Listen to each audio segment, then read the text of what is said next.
Amis des QDN Focus, bonjour et bienvenue dans ce nouvel épisode.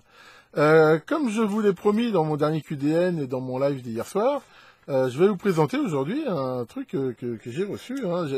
Je reçois des fois ce catalogue là de métiers et passions. Et il a attiré mon attention sur cet engin qui est, comme on va le voir, une scie à onglets qui fait aussi scie de table. Il y avait une promo intéressante, une livraison gratuite et 116 €.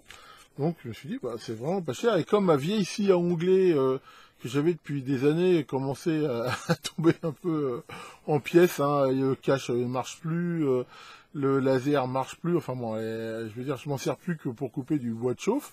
Et ben je me suis dit que c'était une occasion, parce que d'avoir une scie à onglets, c'est quand même quelque chose, je veux dire, pour... enfin voilà, moi je fais pas que de l'électronique, hein, comme tout le monde, j'ai une maison, il faut que je l'entretienne, que je fasse des fois des petits travaux, et c'est vrai que d'avoir une scie à onglets, ça sert à pas mal de choses, soit pour couper du bois, soit, moi j'utilise pas mal de lambris plastique, de trucs comme ça. Et quand j'ai vu ça, bah, ça m'a un petit peu tapé dans l'œil, et je me suis dit, bon allez hop, je casse ma tirelire, et je l'achète.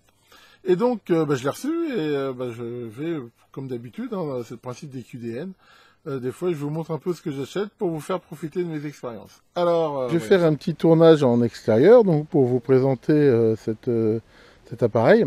Donc comme on peut le voir, c'est voilà, je vous mets ma main pour avoir un truc d'échelle. C'est pas petit, maintenant c'est pas non plus très hyper encombrant. Donc le concept de base, c'est que ça fait à la fois scie à onglets et voilà, scie de table. Donc pour être en mode scie à onglets, il faut ici voilà, lever cet engin-là. Hein. Et là on voit une scie à onglets classique, avec la possibilité bien sûr de faire des coupes en biais. Hein, enfin bon, là-dessus je ne vais pas y passer des heures, hein, c'est vraiment quelque chose de très classique. La possibilité ici d'avoir quelque chose pour tenir les pièces, la possibilité là d'avoir déjà des supports qui s'écartent de façon à avoir plus de portée, et la possibilité ici de mettre des butées, donc ça c'est intéressant quand on veut couper plein de bouts de bois à la même longueur. Voilà, on voit qu'il y a la possibilité de l'incliner aussi, donc ça va permettre de faire éventuellement des coupes en biais, ça peut être aussi intéressant. Et on voit là aussi ce petit laser, ça c'est sympa aussi, hein, ça permet d'avoir une marque, de savoir où est-ce qu'on va couper. Et donc voilà, il y a bien sûr, il y a toutes les sécurités, on va dire classiques, qui permettent après voilà, de faire des découpes, avec bien sûr ce cache là qui bien sûr apporte de la sécurité. Alors pour le passer en mode scie de table, il faut débloquer la sécurité ici et tourner, hein, j'essaye de filmer en même temps, c'est pas très pratique.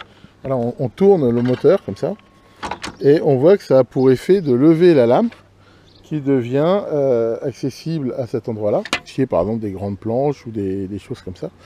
Alors il y a pareil, là il y a cette sécurité hein, qui est aussi pas mal faite, hein, qui fait que voilà, au maximum ça va protéger d'éventuels éclats et surtout protéger les doigts. Alors c'est livré avec ce chariot qui peut servir de plusieurs façons.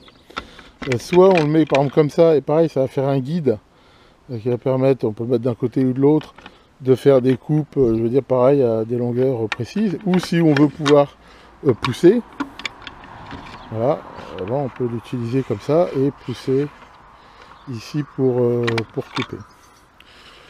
Donc voilà, maintenant je vais mettre la caméra sur trépied et puis on va faire un petit essai. Hein.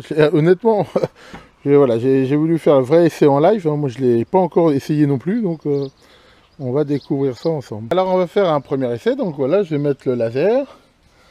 J'ai fait ici une petite marque, je mets pile le laser dessus, et donc il y a une sécurité là, bien sûr, qu'il faut prendre.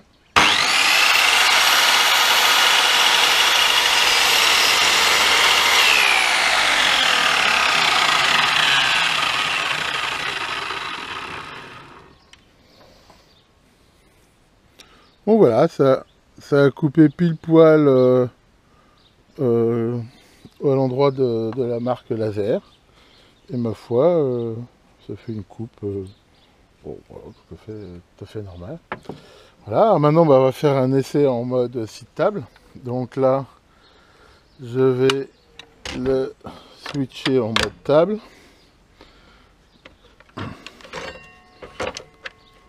Voilà. Et on va par exemple faire un essai sur cette planche là.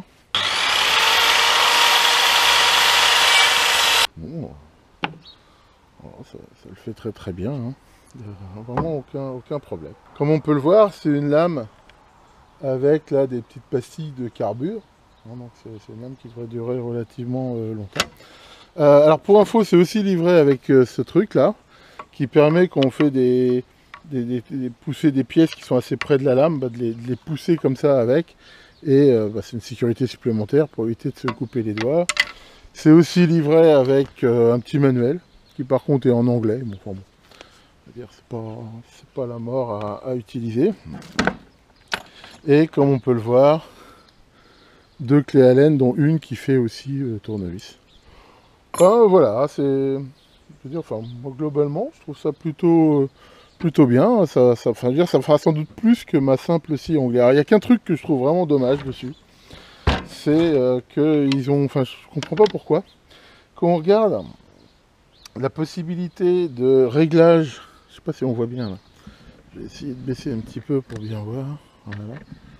Quand on regarde la possibilité là de régler passer en mode comme ça ou comme ça, on voit qu'il n'y a pas de choix intermédiaire. Il y a un cran ici, voilà, et c'est que comme ça ou comme ça. Ce qui fait qu'on peut, enfin, ils auraient mis des crans intermédiaires, on aurait pu régler aussi, on voit l'épaisseur de la lame qui sort. Et ça aurait pu être sympa. D'abord parce que selon ce qu'on coupe, on peut avoir besoin de plus ou moins de lames. Et aussi parce que, éventuellement, faire des rainurages, des trucs comme ça. Donc ça, là, il n'y a pas. Je veux dire, soit comme ça, soit comme ça. Alors, bon. C'est le seul point négatif que j'ai trouvé sur ce truc pour l'instant. Sinon, non, enfin, je veux dire, par rapport au prix, le rapport qualité-prix est imbattable. Et alors, c'est sans doute pas fait pour faire du professionnel, hein, mais je veux dire, pour un amateur comme moi qui fait, avec ce genre de choses, ça sera plutôt du bricolage du dimanche. Ça me servira sans doute très bien. Voilà pour cette présentation. Moi, je suis désolé pour ces erreurs de cadrage, hein. Vraiment pas top. Mais honnêtement, là, en plus, il se met à faire super chaud, tout ressortir, parce que en plus, c'est un bordel à ranger pour juste refaire les plans. Je reconnais que j'ai pas le courage. Bon, de toute façon, je pense que vous avez compris le principe, hein. Mais voilà, faut vraiment que j'essaye de m'améliorer dans le cadrage. Mais voilà, cadreur, je pense que c'est un métier, c'est comme tout, et ça s'apprend. Enfin donc, voilà pour ça. Honnêtement, je suis pas déçu, hein, le rapport qualité-prix est plutôt bon. Donc, je mettrai le lien et le numéro de l'objet, comme d'hab, dans le commentaire de la vidéo. Hein, si vous voulez, vous allez sur le site, dans la zone recherche, vous tapez la référence, et vous le trouverez. Alors par contre, j'attire votre attention sur quelque chose, c'est que sur le site, il y a marqué dispo livré en 2 jours, je crois. Moi, ça n'a pas été livré en 2 jours. Enfin voilà, a priori, ce que je vous conseille quand même, c'est, si ça vous intéresse de l'avoir, de les contacter avant pour bien vous faire valider les délais de livraison. Voilà, c'est le conseil que je vous donne. Maintenant, peut-être que c'était qu'un cas particulier pour moi, j'en sais rien. Enfin voilà, le mieux quand même, des fois, pour pas être déçu, c'est de vérifier. Voilà pour cet appareil. Tiens Maurice, ça va? Non, qu'est-ce qui se passe? Oh là là, tu t'es fait avoir par pincette, comment ça? T'as surpris en train de lire un magazine avec des femmes nues? Oh! Et qu'est-ce qu'elle a fait? Elle a acheté le magazine et elle a viré les filles. Sacré Maurice. Bon, allez, et ben là-dessus, voilà, alors nous avons cette canicule. C'est vrai que là, il fait très très beau, là, pour le coup, en Vendée, et la chaleur s'annonce en effet relativement fort. Je sais pas, je vais peut-être en profiter pour aller faire un tour à la plage, et sinon, je vais travailler sur mon CP0103, là, qui me donne un peu de fil à retordre.